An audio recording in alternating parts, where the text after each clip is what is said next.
O Senhor é meu pastor, nada me faltará. Caminhar me faz em verdes pastos, guia-me mansamente a águas tranquilas.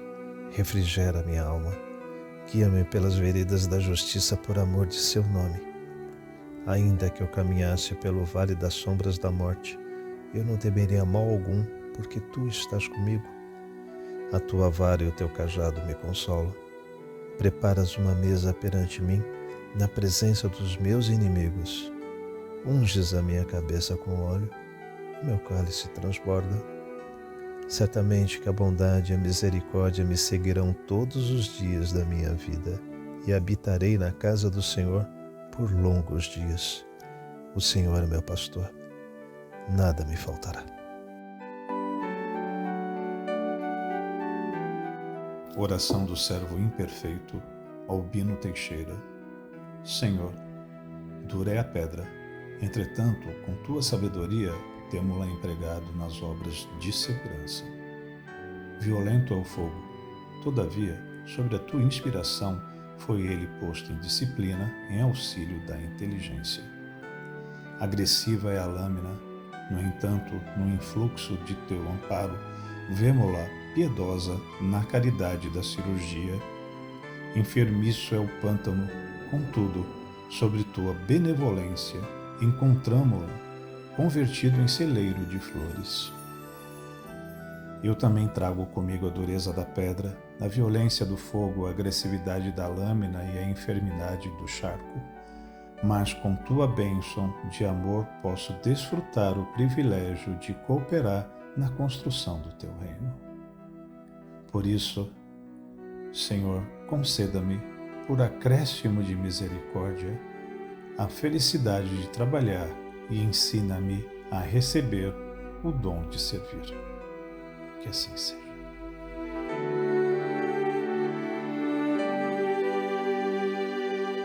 Pai nosso que estais nos céus, santificado seja o vosso nome. Venha a nós o vosso reino, seja feita na vossa vontade, assim na terra como no céu. O pão nosso de cada dia nos dai hoje. Perdoa-nos as nossas ofensas, assim como nós perdoamos a quem nos tem ofendido.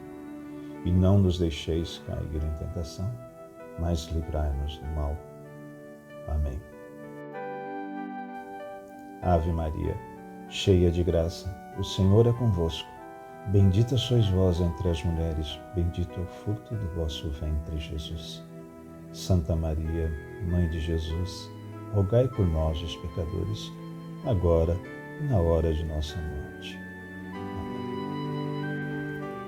Primeiramente, rendendo graças ao Pai, pedimos humildemente para que Ele possa nos potencializar, para conseguirmos elevar o nosso pensamento, a nossa frequência, para estarmos envoltos em Tua presença, Pai. Pelo decurso de seus enviados, os Espíritos superiores, unidos e em conjunto, nos colocamos à disposição para sermos instrumentos de Tua vontade, que possamos ser úteis no estudo e aprendizado do Evangelho que hoje nos coloca.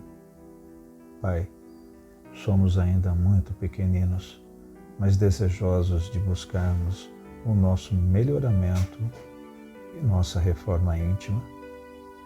Pela vossa misericórdia, te suplicamos auxílio para transmutarmos as pesadas energias que ainda nos prendem a este mundo de ilusão.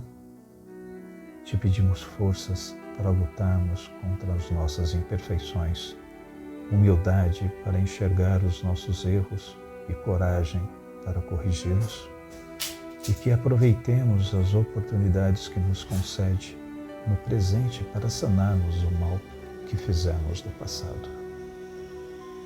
Pela vossa bênção, de nos ter possibilitado o exercício diário do Teu reino em nós, somos desejosos de nos unificar a Ti, pois já nos ensinastes que tudo está em nós e em tudo se manifesta. Assim, nesse estado de espírito, nós saudamos a Trindade Superior, Pai, Filho Espírito incriado, e pedimos permissão para saudar toda a força que decanta de Ti, Pai, que trabalham no amor e no desenvolvimento. Assim, pedimos força aos orixás, campos de energia de amor e atuação. Pedimos forças a Miguel Arcanjo e toda a corrente de angelicais do Senhor.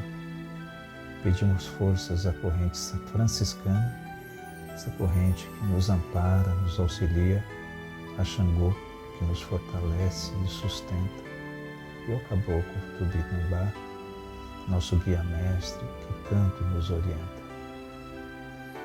Pedimos ainda pela paz no mundo, paz entre povos e nações, governantes e governados, mas principalmente pela paz em nós, em nossos corações, e que possamos disseminá-la e promovê-la onde quer que nós estejamos. Pedimos pelos idosos que possam assisti-lo, que possamos assisti-los, entendendo as suas necessidades e sua realidade, devolvendo um pouco do amor que com certeza tiveram para conosco. Pedimos pelas crianças para que possam viver em paz, que possam amar e serem amadas.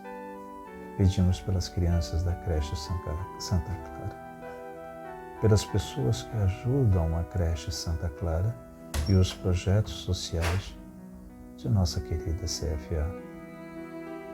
Pedimos por todos os irmãos necessitados que se encontram em hospitais, manicômios, prisões, meio a guerras, conflito étnico ou qualquer outra situação de vulnerabilidade.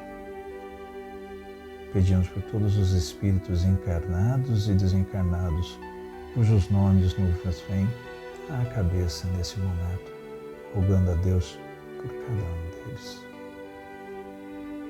Por fim, rendemos glória ao Espírito incriado, ao Pai, ao Filho, assim como é desde o princípio e sempre será. Amém.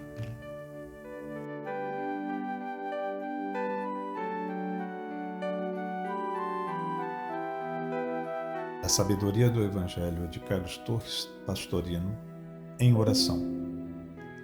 Mateus, capítulo 14, versículo 22 a 23. Em seguida, obrigou os discípulos a embarcar e passar primeiro do que ele para o outro lado, enquanto ele despedia o povo. Tendo despedido o povo, subiu sozinho ao monte para orar, e à noitinha achava-se ali só. Explicação de Carlos Torres Pastorino. Aqui encontramos uma expressão estranha, repetida nos dois sinóticos. Jesus obrigou os discípulos. Por que haveria necessidade de obrigá-los a eles que parecem ter sido sempre dóceis e obedientes? Parece que a causa é revelada por João. Vejamos. João capítulo 6, versículo 14 e 15. E vendo os homens a demonstração que Jesus fizera, disseram: Este é verdadeiramente o profeta que veio ao mundo. Percebendo Jesus que eles estavam para vir apanhá-lo a fim de fazê-lo rei, retirou-se novamente para o monte, ele só. Voltando ao texto, com a maravilhosa demonstração do poder que foi a multiplicação dos pães e peixes, a massa popular, composta exatamente de agricultores e pescadores, entreviu um paraíso na terra. Não haveria mais necessidade do duro labor nos campos, na plantação e na colheita sempre duvidosa. Não mais as noites frias e chuvosas no lago à procura de peixe. Ali estava quem poderia fornecer para sempre ao povo pão e peixe sem trabalho. Era só fazê-lo rei. Moisés não alimentara os israelitas no deserto anos a fio com o pão caído dos céus todas as manhãs? Ora, o próprio Moisés predissera que surgiria em Israel um profeta com os mesmos poderes que ele. Não seria um simples profeta, mas o profeta semelhante a Moisés, o qual, segundo os fariseus, não coincidiria com a pessoa do Messias, mas para o povo essas distinções eram supérfluas. Então, ali estava o profeta, igual a Moisés, e que daria pão e peixes em abundância. Por que não fazê-lo imediatamente rei? Ora, isto constituiria uma subversão total da missão puramente espiritual de Jesus. O meu reino não é deste mundo, conforme está em João, capítulo 18, versículo 36. Mas, além disto, seria precipitar a perseguição de Herodes, que não suportaria um concorrente. E Jesus terminaria mais cedo do que devia com os outros galileus indóceis em suas pretensões messiânicas e que foram massacrados por ordem de Pilatos. Era indispensável obviar a esta dificuldade com rapidez e energia. Talvez os próprios discípulos, atônitos com a multiplicação de pães e peixes, tanto que mais tarde não na haviam ainda compreendido, talvez eles também se estivessem entusiasmados com a ideia de fazê-lo rei, pois ainda não havia penetrado no sentido profundo da lição espiritual de Jesus.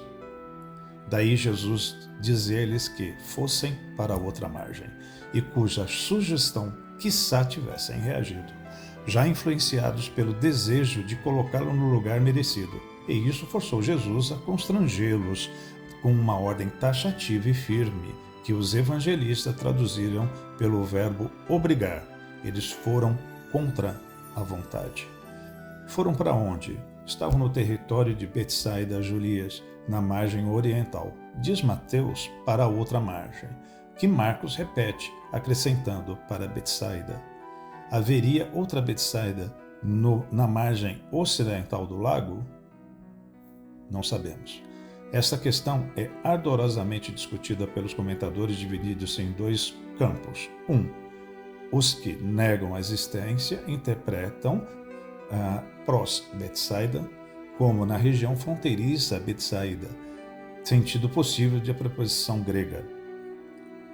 Os outros alegam a existência de Betsaida Julias, a 2 quilômetros ao norte, e coisa certa. A cidade foi reconstruída pelo tetrarca Filipe e que acrescentou o codinome Julias em homenagem à filha de Augusto. Depois que os discípulos partiram, Jesus convenceu o povo a ir para casa, e ele mesmo subiu ao monte para orar sozinho, segundo seu hábito. Explicação esotérica. Acontece com frequência que o público que cerca os pregadores se entusiasma e quer homenageá-los com posições destacadas, com títulos honrosos ou convencê-los a arriscar-se em cargos eletivos na política. Jesus exemplificou que se deve fugir dessas situações com energia e rapidez, obrigando-os a retirar-se para a outra margem. Esta é a explicação. No outro sentido mais profundo, verificamos algo mais sério, quando a individualidade consegue manifestar-se por intermédio de nossa personalidade, realizando algo mais fora do comum. A personalidade quase sempre se envaidece e começa a acreditar-se missionário, um enviado divino, certo de que é superior às demais criaturas vulgares, que é um privilegiado com direitos adquiridos e merecimento garantido. Os veículos físicos se exaltam, o intelecto raciocina sobre tudo isso, cada vez mais convencendo-se de sua superioridade e complacentemente ouve e acredita nas mais mirabolantes histórias de encarnações passadas grandiosas. As emoções e sensações se comovem e inflam. E para combater isso só há um remédio: mandá-los afastar-se para a outra margem e retirar-se para uma região mais elevada, representada aqui por monte, a fim de entrar em contato com a divindade por meio da oração e da meditação. Separar-se de tudo que é material para compreender as proporções reais da perspectiva, entrar no plano das realidades espirituais para perceber as ilusões terrenas. Assim, Em cada fato, em cada episódio do Evangelho, há uma lição preciosa, oportuna e profunda, exemplificada pelo Mestre inolvidável, o Cristo divino que vive em nossos corações e que se manifestou plenamente em Jesus, que soube aniquilar sua personalidade para deixar o Cristo divino exteriorizar-se. Irmãos, temos aqui algumas preciosas lições e entendimentos nesse curto evangelho que tivemos a oportunidade de lermos juntos hoje. Na leitura, percebemos como nós deturpamos uma determinada ocasião segundo os nossos interesses, de acordo com a nossa visão de realidade.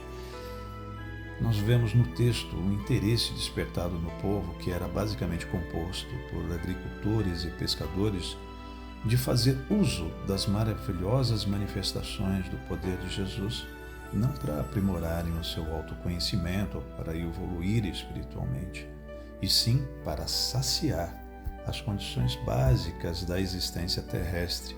Nesse caso, como tinha ocorrido há pouco tempo a multiplicação ali dos pães e peixes, eles entenderam isso como uma forma de serem providos do alimento diário, saciando sua fome e, portanto, não tendo mais a necessidade, a obrigatoriedade de trabalhar no dia a dia para o seu sustento. Contexto acima, a solução vislumbrada seria transformar Jesus em rei, novamente, não para que provesse as orientações na caminhada espiritual, e sim para que provesse a subsistência da matéria, da carne, na terra. Importante nós percebermos a ação energética de Jesus nesse momento, obrigando os discípulos a se retirarem para a outra margem, em suma, para dissipar imediatamente aquela comoção que se instalou, de fazê-lo rei para tratar de coisas materiais e segundo os interesses dos presentes. Em suma, irmãos, ensina-nos essa passagem que todas as vezes que nós saímos da nossa essência, do nosso equilíbrio, quando as nossas sensações se comovam ou se agitem fortemente, devemos nos recolher em algum lugar ou região mais elevada, falando no contexto espiritual, que pode ser inclusive ali o nosso quarto ou algum cantinho em que nós nos sintamos bem, qualquer lugar que nos traga paz, e em oração, através da meditação, entrarmos em contato com a divindade para que se restabeleça em nós a vontade de Cristo. Percebamos também, irmãos, a elucidação taxativa contida no texto, informando que a missão de Jesus era puramente espiritual. Portanto, qualquer posicionamento ou entendimento diferente disso estará equivocado. E ainda podemos relembrar o que foi dito pelo Cristo: meu reino não é desse mundo. Graças a Deus. Senhor, fazei-me instrumento de vossa paz. Onde houver ódio, que eu leve o amor. Onde houver ofensa, que eu leve o perdão. Onde houver discórdia, que eu leve a união. Onde houver dúvida, que eu leve a fé. Onde houver erro, que eu leve a verdade.